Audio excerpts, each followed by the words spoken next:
cours sur l'alliance par le sang, quatrième cours sur l'alliance par le sang. Nous en sommes dans la leçon numéro 2, les 9 étapes de l'alliance de sang des Hébreux. Alors je vous rappelle que tout Israël a été imprégné par la culture de Dieu. C'est quelque chose qu'il faut bien comprendre quand vous lisez la loi de Moïse, quand vous regardez les Israélites se comporter avec bien sûr l'approbation de Dieu d'une manière générale, eh bien vous voyez qu'il y a derrière tout ça quelque chose que Dieu a donné comme éducation, d'accord? Et particulièrement dans l'alliance par le sang, on voit qu'il y a quelque chose qui est là, qui transpire, même si ce n'est pas un passage, des passages qui sont complètement explicites, on voit qu'il y a quelque chose derrière tout ça. On voit qu'il y a des coutumes qui sont là. Que ce soit au début dans la Genèse, que ce soit parmi les Israélites vraiment, à partir du moment où il y a la promulgation de la loi, on voit qu'il y a des choses qui sont faites quand ils font alliance, etc. etc. Il y a un certain nombre de procédures, entre guillemets, qui sont là et ce n'est pas pour eux rien. Alors, c'est ce qu'on essaye d'étudier et il y a des gens qui ont fait des recherches. Moi, je ne suis pas du tout un spécialiste dans le domaine. J'ai simplement repris ce que certains ont trouvé, certains ont vu, des recherches que certaines personnes ont faites, des théologiens. Et en fait, ils ont découvert qu'il y avait 9 étapes particulières par lesquelles devaient passer donc 2 personnes qui faisaient alliance dans la culture israélite. Et que dans chaque étape, il y a vraiment des symboles très forts concernant notre alliance en Christ, ce que Jésus a réellement fait. Alors, on a vu des textes dans 1 Samuel 18, au dernier cours, je vous rappelle, où on s'aperçoit que Jonathan, le fils de Saül, va rentrer dans une alliance avec David. David était tout jeune à l'époque, il venait tout juste de remporter cette immense victoire sur Goliath, avec l'aide de Dieu. Et qu'est-ce qui va se passer? Eh bien, il va y avoir une amitié particulière qui va se créer entre Jonathan et David. Et ils vont rentrer dans une alliance de sang. Et on ne voit pas rien de plus. Bon, de temps en temps, ils se défendent l'un l'autre, entre guillemets. Jonathan donne des informations sur Saül qui veut tuer David, etc. etc. Et Jonathan savait de toute façon que David devait prendre la succession de son père. Imaginez-vous la position difficile dans laquelle il était. Il voyait que son père faisait gaffe sur gaffe sur gaffe, mais c'était le roi. Et il voyait que David avait vraiment une approbation sur lui, une approbation divine. Et il savait de toute façon que David deviendrait le deuxième roi d'Israël qui prendrait la succession de son père. Maintenant, comment ça allait se faire? Personne ne le savait. Dieu seulement allait le savoir. Et en fait, ce qui va se passer, c'est qu'ils vont conclure cette alliance, et puis on n'entend plus trop parler de cette histoire. On sait que de temps en temps, ils vont se rencontrer. Quand vous lisez 1 Samuel, je vous invite d'ailleurs à le relire. C'est vraiment intéressant de voir un peu comment David agissait, comment Jonathan agissait, comment Saül aussi agissait, etc., etc. Et dans tout cela, Samuel, le prophète Samuel, qu'est-ce qui s'est passé avant sa mort, bien sûr. Et on voit qu'après, David prend la royauté. Saül se suicide, Jonathan meurt aussi dans la dernière bataille, juste avant Saül a été voir une sorcière, lui a demandé l'avenir, il y a tout un mensonge derrière tout ça, nous l'avions étudié, je vous rappelle, dans Identification, dans tout ce mensonge où Samuel semblait ressortir, etc., etc. Et il y avait ces esprits familiers, ces esprits sataniques qui savaient un certain nombre de choses et qui ont dit un certain nombre de choses, sauf que c'est bizarre, ils n'avaient pas prédit la mort de Saül telle qu'elle.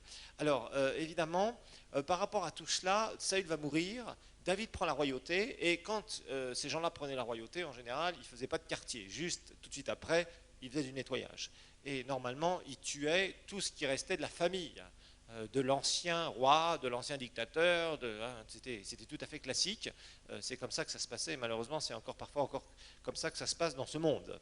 Alors, dans 2 Samuel 4.4, nous l'avons vu, Jonathan avait un fils qui s'appelait Méphibosheth, et Méphibosheth avait malencontreusement eu un accident de la faute de sa nourrice qui s'était précipité pour fuir avec lui, sachant que Jonathan était mort. Le père était mort et le grand-père était mort. Le roi était mort et un des successeurs du roi, ou le successeur normalement du roi, était mort aussi. Donc évidemment, la nourrice avait eu peur et s'est dit, on va certainement nous chercher et on risque d'avoir des ennuis. Et à l'issue de cela, il y a eu un incident et ce pauvre Méphibosheth en a payé le prix. Il s'est retrouvé infirme des 2 pieds. Apparemment, il avait les pieds soit cassés, soit complètement retournés. Et à l'époque, on ne pouvait rien faire pour cela avec la chirurgie qui n'existait pas telle que nous la connaissons aujourd'hui. Il n'y avait pas de radio, il n'y avait rien, et les gens qui avaient ce genre d'accident, ils se retrouvaient toute leur vie avec un handicap, et il n'y avait pas moyen de faire autrement. Alors, dans 2 Samuel 9, c'était le dernier passage que nous avons lu tout le chapitre, et là on voit David est en pleine royauté, il a tous les pouvoirs, et d'un seul coup, il dit, mais est-ce qu'il n'y a pas quelqu'un de la famille de Saül à qui je peux faire du bien? Et on lui dit, mais si, il y a le fils de Jonathan qui est là. Et là, d'un seul coup, il use de bienveillance, particulièrement envers Méphibosheth. Méphibosheth est surpris, il ne se rend pas compte parce qu'il ne sait pas certainement ce qui s'est passé, peut-être que David lui a raconté plus tard, j'en sais rien.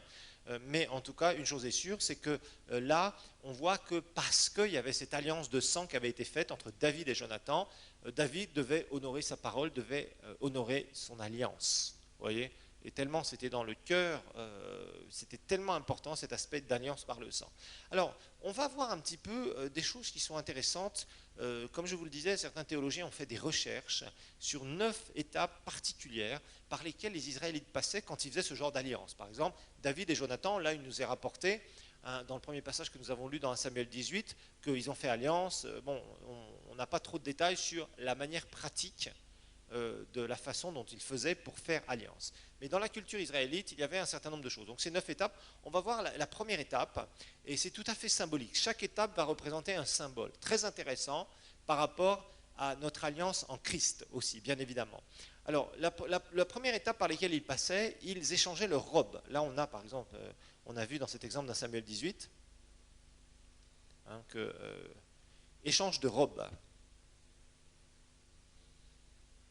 Je vous rappelle, dans 1 Samuel 18, au verset 4, il est dit, il ôta le manteau qu'il portait, c'est Jonathan, pour le donner à David, ainsi que ses habits, et même son épée, son arc et sa ceinture.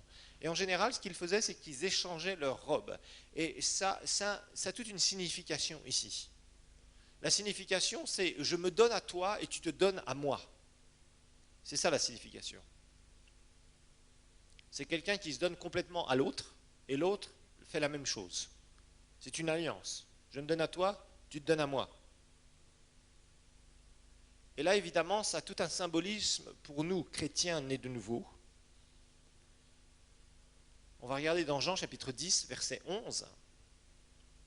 Jean 10, verset 11. Lorsque Jésus va faire cette alliance avec nous, Jésus ne va pas y aller à moitié ou un quart ou trois quarts. Dans Jean chapitre 10, verset 11, Jésus dira, « Moi je suis le bon berger donne sa vie pour ses brebis. » Donc Jésus s'est complètement donné pour nous. Il s'est complètement donné pour nous. Et quand nous entrons dans cette alliance, eh bien la Bible nous dit dans 2 Corinthiens 5 quelque chose qui est vraiment bien, qui est beau, un beau passage que j'aime. 2 Corinthiens 5, au verset 14 et 15. 2 Corinthiens 5, versets 14 et 15.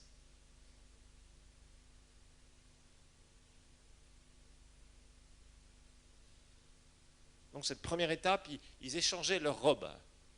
Ils donnaient l'un à l'autre leurs robes. Bien sûr, ils avaient des sous-vêtements, ne vous inquiétez pas. Mais il y avait cet échange de robes. Et c'était vraiment un symbole. Je me donne complètement à toi, et toi, tu te donnes complètement à moi. Voilà, ça c'était vraiment un symbole qui était très fort. Jésus donne complètement sa vie pour nous racheter. Et nous maintenant, comment devons-nous vivre? C'est un très beau passage ici. Il est dit au verset 14 de Corinthiens chapitre 5, versets 14 et 15, « Car l'amour du Christ nous étreint, nous presse. » Ça veut dire, en voyant cet amour, ça nous donne de réagir quelque part.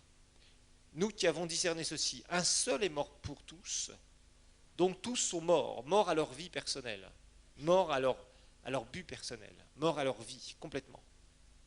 Il est mort pour tous, afin que les vivants, parce que maintenant nous avons reçu la vie de lui, ne vivent plus pour eux-mêmes, mais pour celui qui est mort et ressuscité pour eux. » Vous voyez, il y a vraiment cet aspect.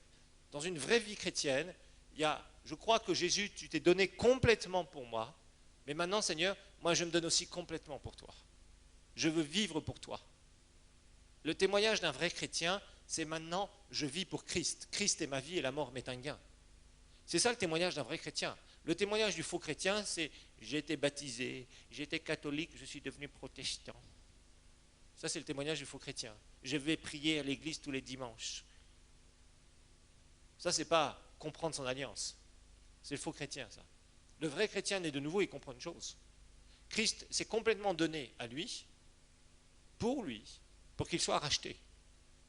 Donc, en échange, Seigneur, je te donne ma vie, maintenant je vis pour toi. Maintenant, tout ce que je vais faire, c'est vraiment parce que je veux savoir ta volonté et je veux le faire pour toi, Seigneur. Et ce n'est pas du fanatisme, quand c'est vraiment je dirais, selon la parole et selon la direction de l'esprit.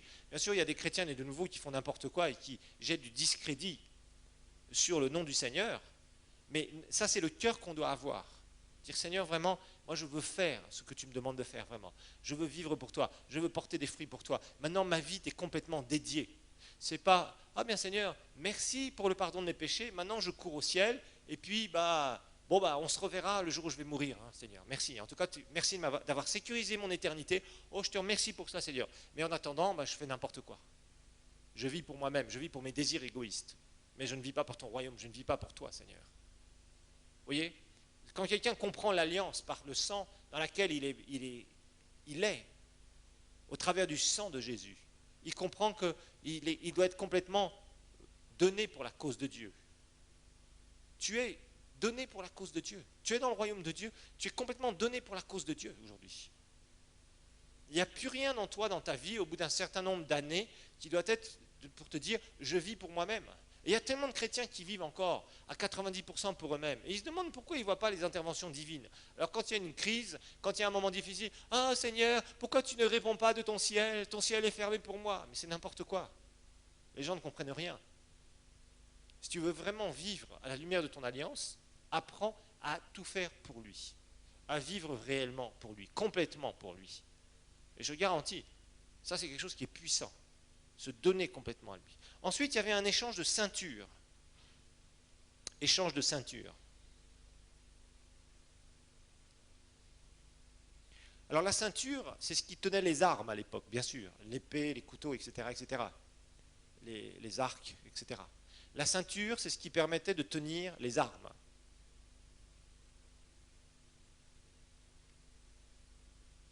Et il y avait un échange, justement. Un échange de ceinture, ça voulait dire en fait quoi? Ça voulait dire, moi, je te donne ma puissance et ma capacité. Je te donne ma puissance, ma capacité. Je vais te défendre. Si quelqu'un t'attaque, je te défends. Et toi aussi, tu vas me défendre, tu vas défendre ma cause. Il y a un aspect de réciprocité. En fait, tes batailles sont mes batailles. Ça veut dire que s'il y a des batailles quelque part, je ne suis pas en train de là, dans un petit coin, à rester assis en me disant débrouille-toi tout seul. C'est à partir du moment où tu as des ennuis, je viendrai t'aider. À partir du moment où il y a quelque chose à faire, je dois être là. Vous voyez? Ça, c'était cet aspect. Et rappelez-vous, nous sommes dans une guerre spirituelle aujourd'hui. Nous sommes dans une guerre spirituelle. Regardons Luc, chapitre 12.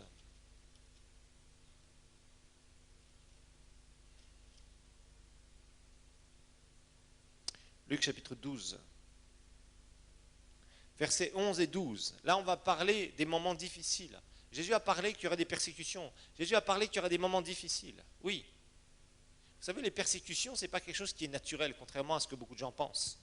Ce sont des mauvais esprits qui s'opposent à l'avancée de l'Évangile. Les vraies persécutions, c'est ça. Et la Bible nous dit que tous ceux qui veulent vivre pieusement Jésus-Christ, ils ne seront pas caressés, ils seront persécutés. Parce que nous sommes dans une bataille. Il y a beaucoup de gens qui jouent à l'église, il y a beaucoup de gens qui font de leur christianisme un bateau de plaisance. Ils sont en train de faire une croisière au soleil. Non, non, non, non. On est là pour envahir le monde des ténèbres, pour établir un royaume qui est le royaume de Dieu, qui est un royaume éternel, qui viendra écraser tous les royaumes que nous voyons sur cette terre, qui n'existeront plus un jour. Je vous rappelle que vous avez vu ça dans Dispensation, dans la vision de la statue de Daniel, au chapitre 2, où d'un seul coup, il y avait cette grande statue que Daniel a vue avec ses différentes parties, et la petite pierre qui se détache d'une montagne, sans l'aide d'aucune main, qui vient et qui frappe, et qui fait écrouler cette statue, et cette petite pierre qui devient une grande montagne. Vous avez étudié ça? Eh bien, ça c'est le symbole du royaume éternel de Dieu, indestructible, qui viendra bouleverser complètement les systèmes de ce monde, pour l'éternité. Il ne restera qu'un royaume, les autres seront complètement anéantis. C'est le royaume de Dieu et nous régnerons avec lui. Et nous sommes dans cela, nous sommes dans la construction, nous sommes dans cette guerre spirituelle. Nous ne sommes pas là en train de jouer. Et malheureusement, beaucoup de chrétiens, beaucoup d'églises, beaucoup même de serviteurs de Dieu, il faut le dire, sont en train de jouer. Ils ne se rendent pas compte la tâche que nous avons et ce que nous sommes en train de faire. Beaucoup de gens ne comprennent pas. Beaucoup de gens ne comprennent pas que nous avons une cause à défendre ici. C'est la cause de l'évangile de Christ. Faire avancer le royaume de Dieu à tout prix. Mais les gens sont là, moi je pense que, moi je veux que, moi si on ne me donne pas telle position dans l'église, je pars de l'église et je claque la porte, moi ceci, moi. Tu construis rien du tout, tu comprends rien du tout. Tu n'es dans aucune vision, tu n'es dans rien du tout. Tu es en train de jouer avec les petits enfants de 2 ans là. Alors que normalement tu es dans une alliance au travers du sang de Christ et tu dois comprendre que ces batailles, c'est tes batailles aussi.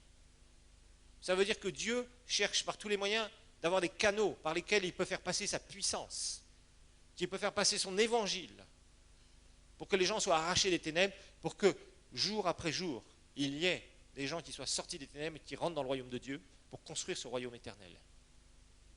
C'est dans cela que nous sommes embarqués, frères et sœurs. Jésus nous a laissé ses armes dans Éphésiens 6, ses armes spirituelles.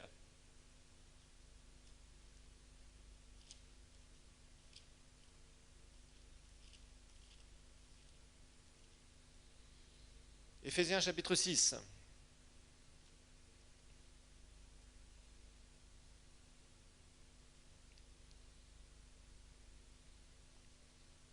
Au verset 10. Au reste, frères, fortifiez-vous dans le Seigneur, et par sa force souveraine, revêtez-vous de toutes les armes de Dieu, afin de pouvoir tenir ferme contre les manœuvres, contre les méthodes du diable. Car nous n'avons pas à lutter contre la chair et le sang, mais contre les principautés, contre les pouvoirs, contre les dominateurs des ténèbres d'ici-bas, contre les esprits du mal dans les lieux célestes. C'est pourquoi prenez toutes les armes de Dieu, afin de pouvoir résister dans le mauvais jour et tenir ferme après avoir tout surmonté. Tenez donc ferme, ayez à vos reins la vérité pour ceinture, revêtez la cuirasse de la justice, mettez pour chaussures à vos pieds les bonnes dispositions que donne l'évangile de paix. Prenez en toutes circonstances le bouclier de la foi, par lequel vous pouvez éteindre tous les traits enflammés du malin. Prenez aussi le casque du salut et l'épée de l'esprit, qui est la parole de Dieu. Donc ici c'est clair, Dieu nous a laissé des armes défensives et offensives. Vous avez vu des enseignements là-dessus, je ne vais pas vous refaire un cours là-dessus. Mais c'est clair que nous sommes là pour la bataille. Cette bataille, c'est d'arracher du monde des ténèbres tous ceux qui ne sont pas nés de nouveau, qui sont encore pécheurs, et leur montrer qu'il y a la grâce de Dieu, mais qu'ils doivent se donner. S'ils ne veulent pas le faire, c'est l'enfer. Mais c'est une bataille pour que ces gens ouvrent leurs yeux. C'est une bataille spirituelle, bien évidemment, ce n'est pas une bataille naturelle. Mais ça, c'est la cause de Dieu. Défendre l'évangile de Dieu sur la terre, c'est à nous de le faire. Dieu a laissé son Église, non pas pour qu'elle dorme et qu'elle attende que chacun meure physiquement, en dormant dans un petit coin. Pas du tout.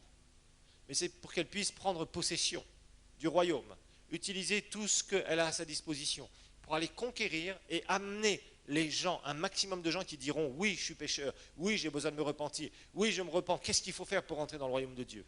Tout faire, tout utiliser pour pouvoir amener un maximum dans le royaume de Dieu. Et ça, c'est une immense bataille. Alors maintenant, il y a toutes ces persécutions, ces difficultés que nous retrouvons dans pas mal de passages.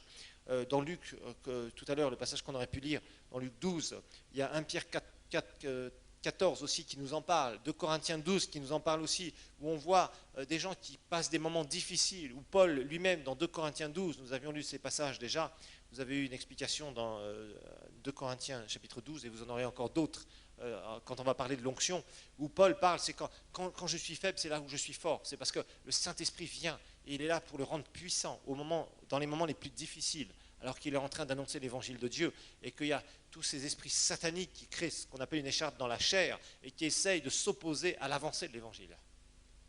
Tout ça, ce sont des batailles spirituelles.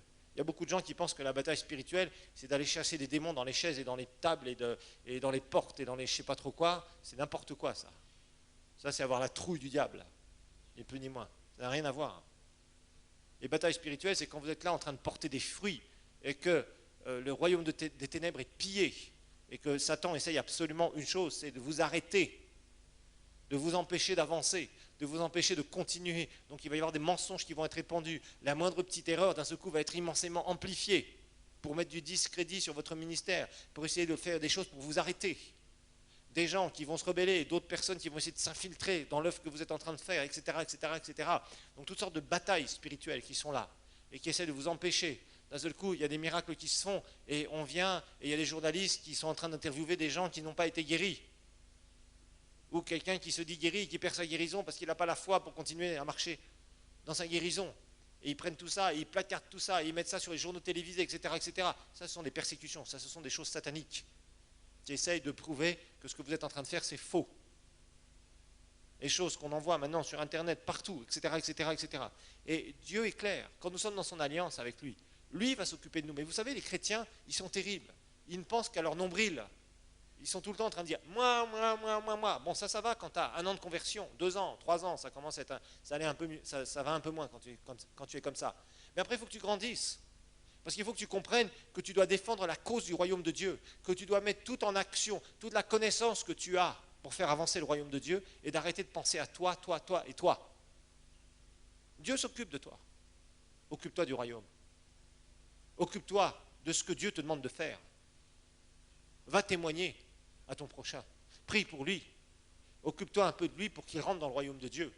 Plutôt que de toujours dire, moi Seigneur, tu vois, pauvre de moi, tu vois ce qu'il m'a fait, tu vois ce qu'elle m'a fait, tu vois, gna gna gna gna gna gna. Fais comme ça, tu seras malheureux, tu portes aucun fruit et tu comprends rien à ton alliance. Tu comprends rien à ton alliance. Mais je ne sais pas, franchement, des fois, j'aimerais pouvoir écouter toutes les prières qui montent des chrétiens, si j'étais Dieu. Vous voyez, parce que qu'est-ce que les gens racontent comme histoire? On est dans une guerre. Dieu défend notre cause d'une façon extraordinaire. Regardez ce que Dieu disait dans l'Ancien Testament. Et c'était l'Ancien Testament. Nous avons une meilleure alliance basée sur de meilleures promesses. Nous avons le nom de Jésus aujourd'hui. Et croyez-moi, quand vous savez qui vous êtes en Christ, comme le disait Jésus dans les évangiles, rien ne vous sera impossible. Vous marcherez sur les scorpions et les serpents et tout. Images des puissances sataniques. Mais il y en a peu qui sont là. Pourtant, nous avons tout, nous avons une meilleure alliance. Regardez ce que Dieu disait, rien que dans Exode 14, verset 14. Et c'est répété plusieurs fois dans l'Ancien Testament.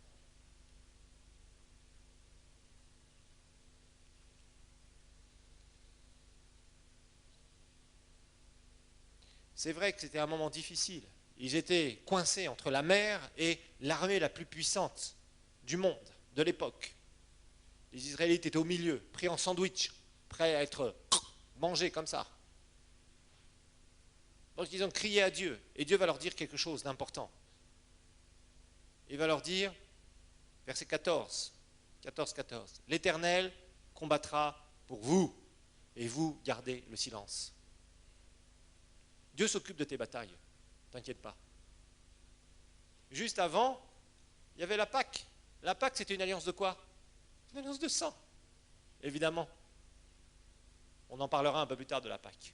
Ils avaient contracté, parce que Dieu leur avait dit de faire ça, une alliance de sang. Tous ceux qui feront ça d'une certaine façon, ils vont sortir de l'esclavage d'Égypte. Ils étaient dans une alliance de sang. Et là, ils se retrouvaient entre l'armée la plus puissante du monde de l'époque et la mer, coincés. Et Dieu leur dit, attention, l'Éternel combattra pour vous. Vous, taisez-vous. Parce que Dieu s'occupe de ton cas. Mais toi, tu dois t'occuper de l'Évangile. C'est la mission que tu as. Tu as le nom de Jésus, tu as la connaissance de la parole de Dieu, tu as l'Esprit de Dieu en toi, tu as l'Esprit de Dieu sur toi. Tu dois foncer dans la cause de Dieu. Défendre la cause de Dieu. Et je vous dis, il y a beaucoup de chrétiens, bon, ce qui les intéresse, c'est le pardon de leurs péchés. Mais gloire à Dieu pour le pardon de tes péchés. Mais là, tu es entré dans une alliance. Tu ne comprends rien dans le reste si tu ne bouges pas. Nous sommes dans une guerre entre deux royaumes. Cette guerre, tu ne la vois peut-être pas avec tes yeux parce que toutes les secondes, toutes les minutes, tu es avec ton petit truc, tu es avec ton petit boulot, tu es avec ta petite famille, tu es avec ton petit truc. Mais ouvre les yeux. Ouvre les yeux. C'est bien que tu t'occupes de ton travail, de ta famille, c'est très très bien. Mais le but principal, tu es là dans une alliance de sang avec ton Seigneur, celui qui t'a sauvé de la mort éternelle, qui t'a amené dans la vie éternelle. Et tu dois t'occuper de son royaume. Tu dois t'en occuper, tu dois défendre la cause de l'évangile. Tu dois la défendre. Ensuite, la troisième chose qu'il faisait,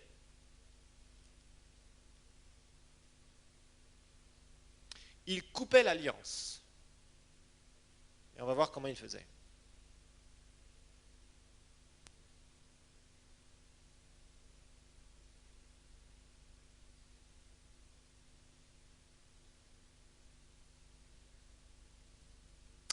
Et là, c'était tout un symbole ici. Il coupait en fait un animal en deux. Donc coupait l'alliance, il prenait un animal et il le coupait en deux, par le milieu.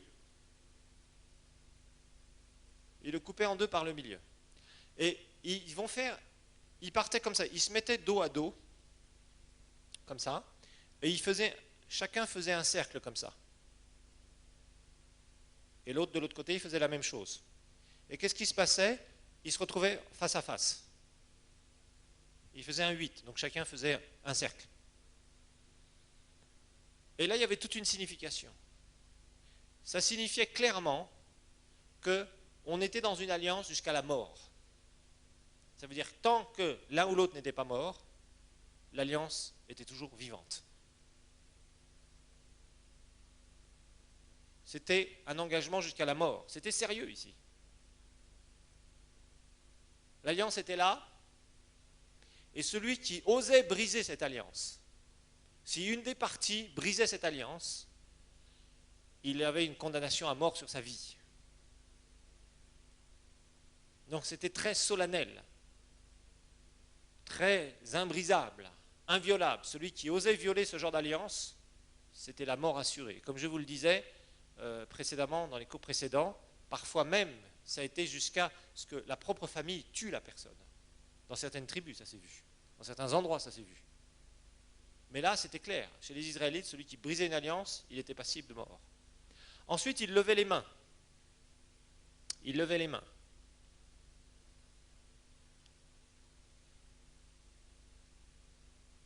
Alors, il levait les mains d'une certaine façon. Il se faisait une incision. Ils se faisaient une incision, chacun de leur côté. Donc, ils se faisaient une incision et ils mettaient souvent, le sang coulait, et ils mettaient ça dans une coupe. Il y en avait un qui faisait l'incision, le sang coulait, il mettait un peu de sang dans la coupe, et l'autre, pareil, ça coulait, et il mettait dans la même coupe. Et il mélangeait les sangs. Il mélangeait les sangs. Et évidemment, ici, ça va nous parler de la communion, l'union commune.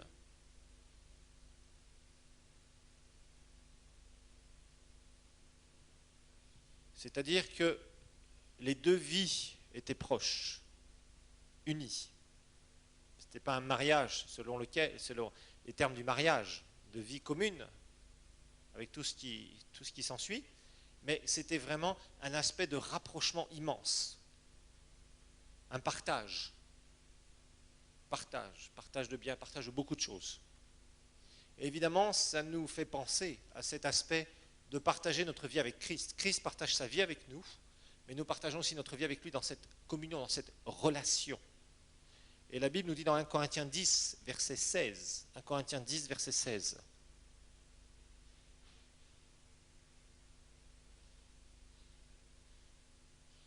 cette communion, je vous rappelle que l'aspect communion, 1 Corinthiens 10, verset 16, l'aspect communion, ça veut dire boire dans la même coupe. Hein. On avait déjà vu cette définition. Boire dans la même coupe. C'est l'idée de tout partager. 1 Corinthiens 10, verset 16, nous dit: la coupe de bénédiction que nous bénissons n'est-elle pas la communion au sang du Christ? Le pain que nous rompons n'est-il pas la communion au corps du Christ? Vous voyez, ça a été complètement tordu par les religions chrétiennes. Les gens n'ont pas compris le sens. Le sens ici, c'est quoi? C'est cet aspect de l'alliance par le sang, l'engagement, cette communion intense. Rappelez-vous que notre vie spirituelle est basée sur une relation avec Dieu, une communion avec Dieu. Communion, c'est mettre en commun les choses. Tout ce que j'ai, Seigneur, ça t'appartient. C'est beau de le dire, mais il faut le vivre. Parce que lui, tout ce qu'il a, ça t'appartient. Jésus, dans Jean 17, priait le Père et il disait: tout ce qui est à toi est à moi et tout ce qui est à moi est à toi. Ça, c'est une communion parfaite. Communion parfaite. Et ça, c'était tout un symbole ici, cette communion parfaite. Paul dira dans Philippiens 1, 21, car Christ est ma vie. Il est tout, c'est ma relation. Cinquième chose qu'il faisait, échange de noms. Les échanges de noms.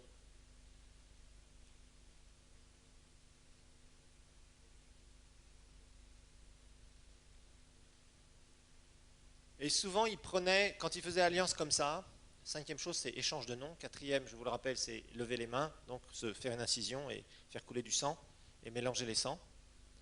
Échange de nom, numéro 5. Il prenait une partie du nom de l'un et rajoutait tout au milieu, à la fin, début, ça dépendait comment ça pouvait se mettre ensemble, pour faire une sorte de nouveau nom, et vice-versa. Quand il rentrait dans des alliances de sang, c'est ce qu'il faisait. Il prenait une partie du nom et le rajoutait, soit à la fin, soit des fois au début, ou au milieu, s'il pouvait le faire. Et vous savez, il y a une... comment dire? Il y a un passage qu'on comprend très mal quand on le lit, parce qu'on le lit uniquement avec la signification qui va changer. C'est le passage d'Abraham dans Genèse chapitre 17. Abraham, donc Genèse chapitre 17.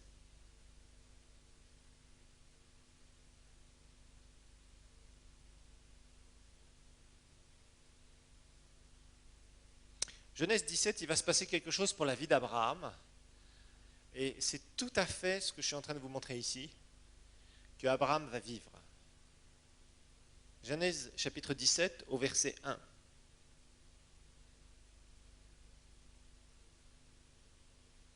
Genèse 17, verset 1, il est dit, « Lorsqu'Abraham fut âgé de 99 ans, l'Éternel lui dit, « Je suis le Dieu Tout-Puissant, El Shaddai, marche devant ma face et sois intègre. » Regardez bien, verset 2. « J'établirai mon alliance, alliance de sang, avec toi, et je te multiplierai à l'extrême.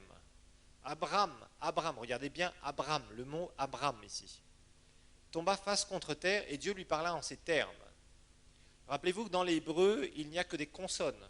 Vous vous rappelez de ça? Il n'y a pas de voyelles. Là, c'est pour la prononciation. Le A, le premier A et le deuxième A, c'est pour la prononciation que c'est utilisé. Okay? Et Dieu lui parla en ces termes. Verset 4, « Pour moi, voici mon alliance avec toi, mon alliance de sang. Tu deviendras le père d'une foule de nations. » Regardez bien ici.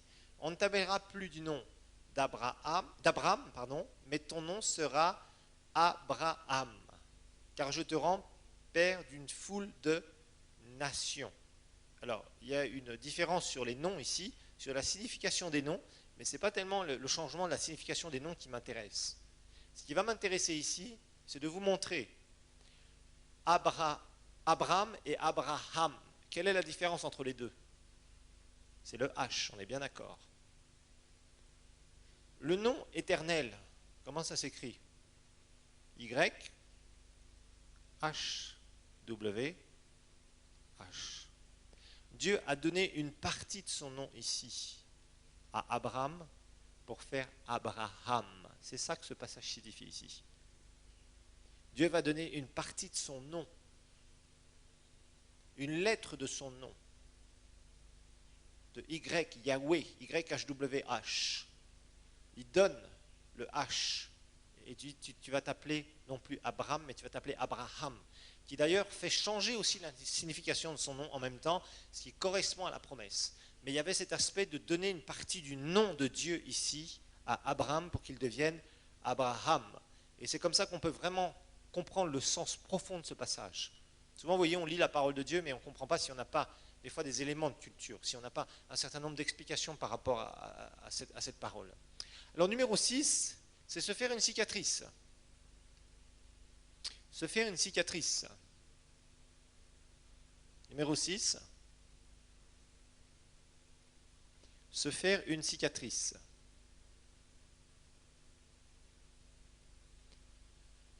Alors la cicatrice, c'était le témoignage corporel qu'une alliance avait été faite.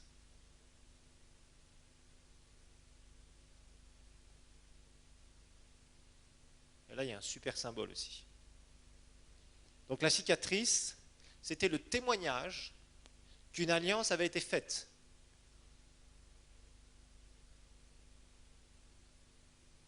Et en fait, quand l'un était attaqué, il disait, fais attention, tu sais quoi? Regarde ici, regarde là, je suis dans une alliance avec un tel et un tel. Ça veut dire que si tu continues à venir, eux, ils vont venir m'aider. Et tu vas être complètement foutu, battu. Donc réfléchis bien si tu viens m'attaquer. Réfléchis bien si tu viens m'attaquer. Qu'est-ce que ça signifie pour nous, en tant que chrétiens nés de nouveau? D'abord, on va voir que Jésus, bien sûr, a des cicatrices. Jésus a des cicatrices, nous le savons, dans Jean 20. Jean chapitre 20, au verset 24 et verset suivant.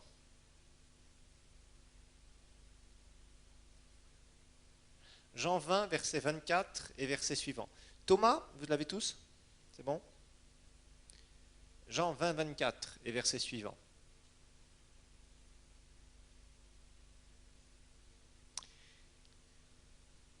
Il est dit Thomas appelé Didyme. L'un des 12 n'était pas avec eux lorsque Jésus vint. Vous vous rappelez, c'est là où Jésus va apparaître à ses disciples, mais Thomas n'est pas là. Jésus apparaît au milieu d'eux, et ils le reconnaissent, et ils vont naître de nouveau, d'accord? C'est là où Jésus souffle en eux. On connaît bien Jean 20, 22. Les autres disciples lui dirent donc, nous avons vu le Seigneur, mais il leur dit, si je ne vois pas dans mes mains la marque des clous, si je ne mets mon doigt à la place des clous, si je ne mets ma main dans son côté, je ne croirai point. Jésus, ressuscité, avait les marques des clous, des cicatrices. Quand Thomas va voir cela, qu'est-ce qu'il va faire? Il va plonger, Jésus va lui apparaître, 8 jours après, verset 26. Les disciples de Jésus étaient de nouveau dans la maison et Thomas avec eux. Jésus vint, les portes étant fermées, debout au milieu d'eux, il leur dit, que la paix soit avec vous. Puis il dit à Thomas, avance ici ton doigt, regarde mes mains, avance aussi ta main, et mets-la dans mon côté, et ne sois pas incrédule, mais crois. Thomas lui répondit, mon Seigneur et mon Dieu. Jésus lui dit, parce que tu m'as vu, tu as cru, heureux ceux qui n'ont pas vu et qui ont cru. Donc pourquoi est-ce que Thomas va croire? Parce qu'il voit les cicatrices. Cicatrices, c'était les preuves que c'était bien le même Jésus qui était apparu, qui était là devant lui. Les cicatrices, ce sont des marques indélébiles. Ça veut dire quelque chose qui ne va jamais s'effacer. Vous avez remarqué ça? Si vous vous êtes coupé très gravement quelque part, vous avez aujourd'hui encore une cicatrice, même 10 ans, 20 ans, 30 ans, 50 ans plus tard. Et vous êtes capable de dire, oh tu sais ma petite, même si vous avez 70 ou 80 ans, tu sais mon petit et ma petite, à l'époque quand j'étais jeune comme toi, je me suis fait ça et ça et ça. Pourquoi? Parce que vous avez encore une marque. Une preuve qu'il y a eu un événement qui s'est passé. Alors maintenant, vous allez me dire, oui, mais nous, eh bien oui, vous avez une cicatrice dans votre esprit. Circoncision du cœur. Romains 2. Romains 2, verset 29. Romains 2, verset 29. Vous avez une cicatrice de cette alliance dans laquelle vous êtes en Christ, frères et sœurs. Romains 2, verset 29.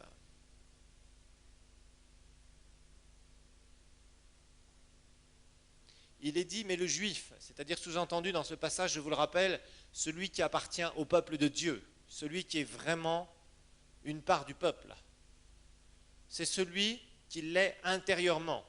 Et la circoncision est celle du cœur, dans l'esprit. Selon l'esprit, je vous rappelle littéralement dans le grec, c'est dans l'esprit. On avait étudié ce passage-là il y a longtemps, dans l'homme en 3 dimensions. Et non selon la lettre. La louange de ce juif, c'est-à-dire de ce réel enfant de Dieu, ne vient pas des hommes, mais de Dieu. La circoncision, c'est celle que tu as dans le cœur.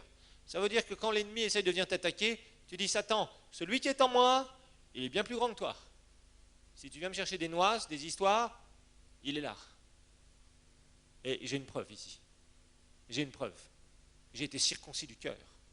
Je n'ai pas été circoncis dans la chair, mais j'ai été circoncis du cœur. Et ça, c'est quelque chose qui est en vous, frères et sœurs. Septièmement, donnez les termes de l'alliance. Donnez les termes de l'alliance.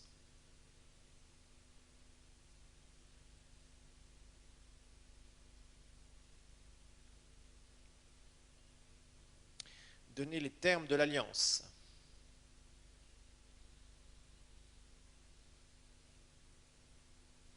Et là, évidemment, lorsqu'il faisait alliance, après avoir fait tout cela, après avoir, passé par toutes ces étapes jusqu'à présent où nous sommes, eh bien, ils échangeaient des promesses. Si tu fais ça et ça et ça, je ferai ça et ça et ça. Tu dois faire ça, je m'engage à ça, je m'engage à ça, je m'engage à ça. Toi, tu t'engages à ça, tu t'engages à ça, tu t'engages à ça. Si moi, je n'honore pas mes engagements, voilà. Si tu n'honores pas tes engagements, voilà. Donc, comme dans un contrat. Dans un contrat, vous avez toujours cela. Hein, si vous faites un contrat de location, eh bien, le propriétaire, qu'est-ce qu'il fait? Il s'engage à vous libérer la maison. Hein, si vous payez le loyer et que le propriétaire et toute sa famille sont encore dans la maison, là, vous n'êtes pas d'accord. Parce que vous allez dire, non, non, j'ai payé le loyer, donc j'ai le droit d'utiliser ta maison, monsieur. Et s'il ne le fait pas, là, il peut avoir des ennuis, la justice. Voilà. Et ce sont des obligations, bien évidemment. Hein. Il y a aussi des privilèges. Dans une alliance, il y a toujours des privilèges et il y a toujours des obligations de la part des deux parties, bien évidemment. L'avantage que nous avons, c'est que nous ne sommes pas dans une alliance de sang avec un homme qui est faillible, mais nous sommes dans une alliance de sang avec Dieu le Fils qui est ressuscité d'entre les morts et qui est infaillible, le Dieu qui ne ment point, qui nous a donné les termes où ça, dans sa parole. Donc toi, tu donnes ta vie au Seigneur, tu fais des promesses de suivre le Seigneur, de marcher avec lui, et lui, il t'a fait toutes les promesses de son alliance. Et son alliance, eh bien, vous savez, dans le contrat avec Dieu, il y a 2 lignes pour nous, et il y a toutes les pages du Nouveau Testament pour lui. D'accord? Ça veut dire qu'il s'est engagé, il a promis beaucoup de choses. Il s'est engagé dans une alliance. Donc, les termes de l'alliance sont bien écrits ici, dans sa parole. C'est là où vous avez les termes de votre alliance. C'est là où, dans cette alliance, imbrisable, par le Dieu qui ne ment point, et Dieu ne pouvait pas jurer par un plus grand que lui-même, puisqu'il est le plus grand de tous. Il a fait ce serment. Donc, il est engagé. Jésus a versé son sang, nous sommes engagés avec lui, c'est quelque chose qui est bilatéral, mais c'est lui qui a déterminé tellement de termes, tellement de promesses, parce que nous, on ne peut pas faire beaucoup de promesses. La seule promesse qu'on peut faire, c'est Seigneur, je ferai tout ce que je pourrais en te donnant ma vie pour te suivre, Seigneur, et t'obéir. On ne peut pas faire beaucoup plus. Le reste, ça va dépendre de lui, d'accord, de ce qu'il nous aura donné. Alors, 8e chose qu'il faisait, c'est manger le repas du mémorial. Manger le repas. Manger le repas.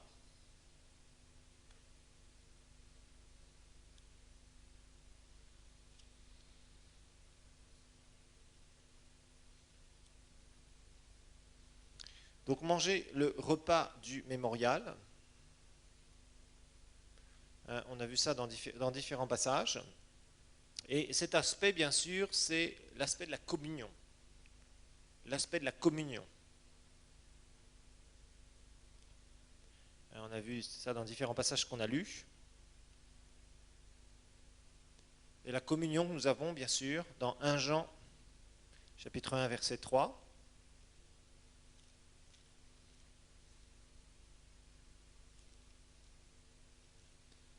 1 Jean 1, 3, qui nous dit, deuxième partie, « Or notre communion est avec le Père et avec son Fils Jésus-Christ. » Cet aspect de communion.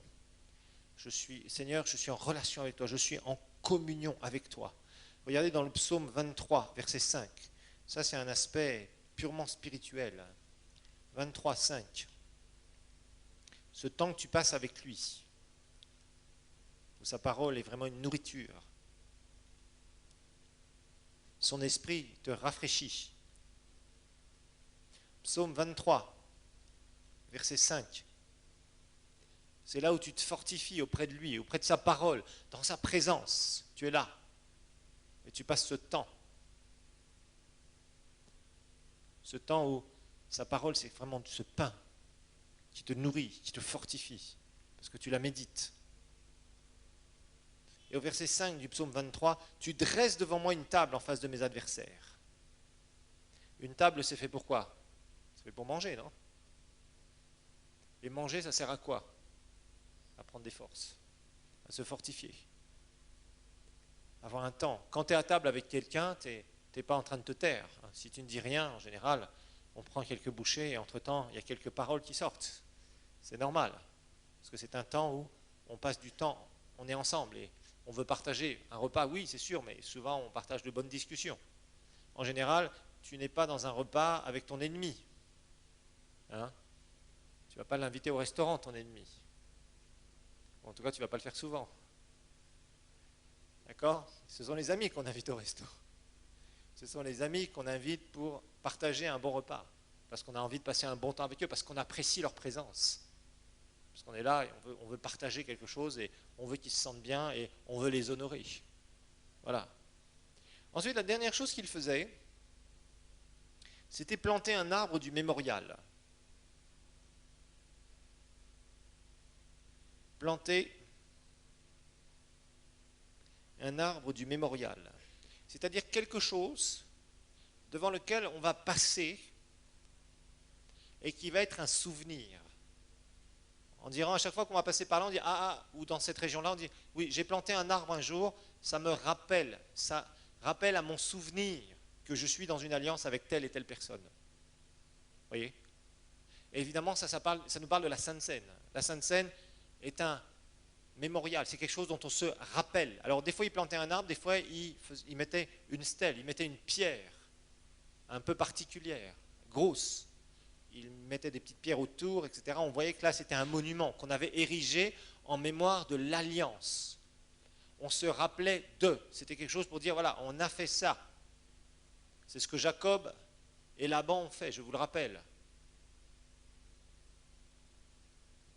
Abraham, lui, avec Abimelech, il a planté un arbre. Mais en général, il mettait un arbre, en général, pas toujours. Il mettait un arbre ou il mettait une grosse pierre. Et évidemment, nous savons que la Sainte Seine représente ça aujourd'hui pour nous. 1 Corinthiens chapitre 11. Et à partir du verset 23, on se rappelle de l'alliance. Parce qu'on a besoin de se souvenir régulièrement qu'on est dans une alliance. Donc on est dans un engagement, qu'on ne peut pas faire n'importe quoi, qu'on ne peut pas se permettre n'importe quoi, mais qu'on a assermenté quelque chose, qu'on a coupé cette alliance par le sang et qu'on ne peut pas blaguer avec ça. Très souvent, ils aspergeaient du sang sur l'arbre. Ils faisaient souvent ça.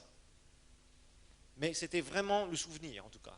Et nous, le souvenir qu'on a de cette alliance, le symbole que Jésus nous a laissé pour cette alliance, qu'on doit faire régulièrement. Et vous comprenez, la Sainte Seine, vous savez, il y a tellement de discussions théologiques autour de la Sainte Seine que des fois, ça m'agace. La Sainte Seine, c'est simple. Ça correspond à un trait de notre alliance en Christ, de l'alliance par le sang, pour se rappeler d'où nous avons été tirés et se rappeler de nos engagements, de marcher avec lui régulièrement, se rappeler de ce qu'il a fait aussi et que ça c'est imbrisable, que ce qu'il a dit, il l'accomplit et que personne ne pourra changer cela. C'est sa parole, c'est son alliance. Car j'ai reçu du Seigneur ce que je vous ai transmis, verset 23. Le Seigneur Jésus, dans la nuit où il fut livré, prit du pain.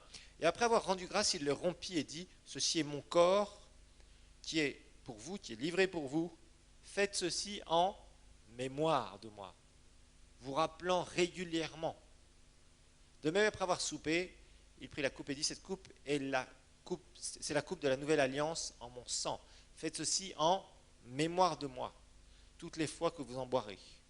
Car toutes les fois que vous mangez ce pain, que vous buvez cette coupe, vous annoncez la mort du Seigneur jusqu'à ce qu'il vienne. C'est-à-dire vous annoncez l'alliance du Seigneur. Vous vous rappelez de cette alliance, l'alliance dans laquelle vous êtes. Donc c'est un mémorial. Le mémorial que Jésus nous a laissé aujourd'hui dans la Nouvelle Alliance, c'est la Sainte Seine, qui représente son corps brisé, son sang versé. Donc chaque fois que vous faites la Sainte Seine, rappelez-vous de cela. Vous êtes dans une alliance. Rappelez-vous d'où vous avez été tirés. Rappelez-vous de vos engagements vis-à-vis du Seigneur. Régulièrement, nous en avons besoin de se rappeler que, les Israélites, ils étaient dans un système extrêmement complexe. Pourquoi? Parce qu'ils n'avaient pas été circoncis du cœur. La loi de Dieu n'était pas en eux. Le Saint-Esprit n'habitait pas en eux. Alors ils avaient tout le temps des trucs pour leur rappeler quelque chose. Ils avaient les phylactères, là, les trucs où il y avait les versets bibliques qui se mettaient ici, qui se mettaient partout. Et puis régulièrement, ils devaient faire un certain nombre de choses pour se rappeler qu'il y avait des alliances. Rappelez-vous que c'est moi qui vous ai fait sortir d'Égypte, dit l'Éternel, etc., etc. Constamment, ils étaient obligés de se rappeler. Parce qu'ils n'étaient pas nés de nouveau. Nous sommes nés de nouveau et Jésus nous a laissé simplement un symbole de rappel. Un symbole physique. Eux, ils marchaient beaucoup par des choses physiques. Parce qu'il fallait constamment, leur mentalité soit imprégnée des choses de Dieu. Nous, c'est notre cœur qui est imprégné des choses de Dieu et notre mentalité, qui, une fois qu'elle est changée, c'est bon, ça reste et c'est bon parce que c'est renouvelé par la parole de Dieu. Mais eux, constamment, dans leur mentalité, ils devaient avoir des choses qui venaient vers eux en disant attention, attention, attention, attention, vous devez vous rappeler de ça, donc vous devez faire tel sacrifice, vous devez faire telle chose, tel jour vous devez faire ça, tel jour, le 7e jour vous ne travaillerez pas parce qu'il faut vous rappeler, c'est simplement pour le Seigneur, uniquement, ceci et cela. Constamment, ils avaient des choses physiques, symboliques, qui leur montraient qu'il y avait cette alliance. Nous, on a la Sainte Seine, parce qu'il vit en nous 24 heures sur 24. Où que tu sois, tu le portes en toi. Tu es un vase d'honneur. Tu es un vase d'honneur dans lequel il y a une grande puissance. Il y a la gloire de Dieu qui est en toi. Et tu le portes partout où tu vas, partout où tu te déplaces. C'est notre privilège dans cette nouvelle alliance. Voilà ce petit voyage que nous avons fait dans la culture hébraïque. Il y aurait beaucoup d'autres choses à dire là-dessus, mais c'est simplement pour vous montrer. Vous voyez, il y a pas mal de choses de l'Ancien Testament qu'on ne pourra pas comprendre si on n'a pas un minimum de culture de ce côté-là. Voilà, que le Seigneur vous bénisse.